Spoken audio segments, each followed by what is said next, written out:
I think going back to Genesis chapter 3, the first sin, the sin of Adam and Eve, I think one of the tricks there of the enemy was to downplay the seriousness of sin. The serpent was like, oh, it doesn't matter, you can eat from any fruit. So I think even right back there was many other things going on. One of the things that was going on was the devil was trying to downplay the seriousness and the consequences of sin. And I think, the devil hasn't changed. His tricks, his lies, his schemes are the same now as they were right back at the beginning.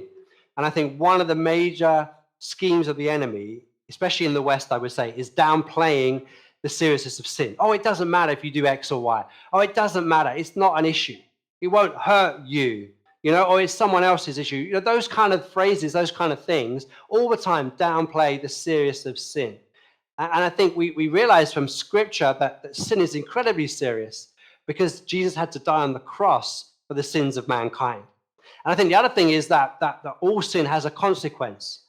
Now, some of those consequences very, very minor, or might almost be non-existent.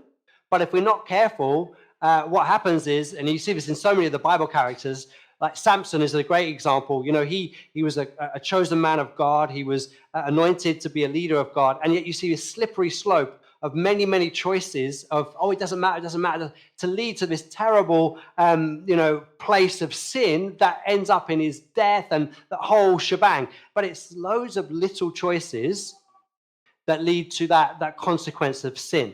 And I think that is what the enemy does. We know some of the big things that will cause us ruin, but the enemy then doesn't focus on them. He plays on the little things that will gradually pull us away from God, gradually pull us away from his word, gradually pull us away from the church and God's people, gradually pull us away from investing in the things of God.